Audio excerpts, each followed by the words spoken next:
The golf industry has made significant strides in many areas over the last 5 years. One area that often gets overlooked is footwear.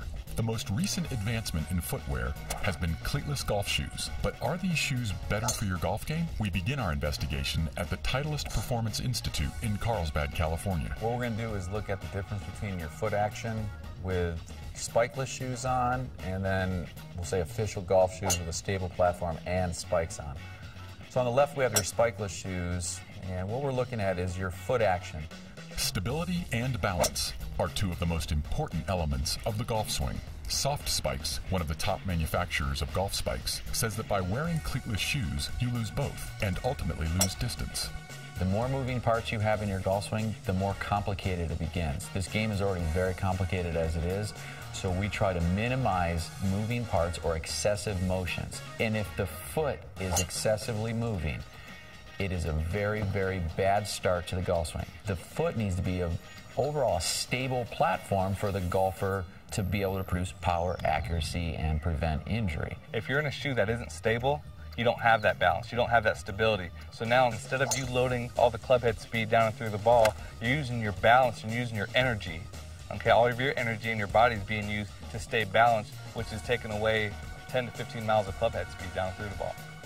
So what we're looking for is optimal ground force production. And that starts with eliminating excessive motions in the golf swing, because all of those take away from rotational movements. It's not the only thing that takes away from power, but I tell you what, it's the first thing that interacts with the power. SoftSpikes and other major footwear manufacturers such as Callaway and FootJoy have spent a lot of time in R&D developing spikes with the most possible traction to improve your golf game. We asked Lance Gill at TPI about the difference in traction between golf spikes and cleatless golf shoes and how it affects your swing. What I can tell you is this is an unstable platform with no traction or limited traction on the bottom, and what that will do on surfaces that are wet or surfaces that are downhill, your foot's going to spin out a lot more than that in those untraditional flat surfaces. Clearly the traction of this shoe is superior to anything that does not have cleats. As far as the traction is concerned, there's no comparison overall in the traction from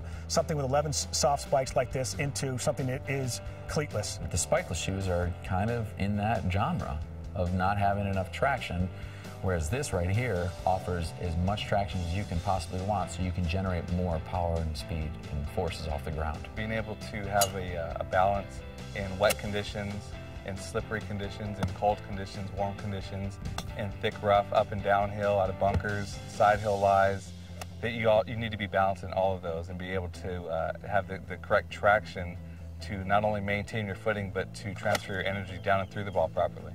On a golf course, you're going to be able to come across all different types of conditions, and you're going to move around on them differently. So you need to make sure that you have something that when you're turning, it's turning and grabbing, which is what a spike is meant to do. These golf shoes here I've had for about 6 months, and I change my spikes in them every month. And so it always feels like I have new golf shoes on. With cleatless shoes, once the rubber wears down the bottom, that's it.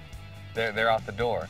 To each his own. Everyone has their own style, and I'm sure there are people out there that have found shoes that they do like, but the problem is they're not going to have the lifespan that a shoe with cleats does.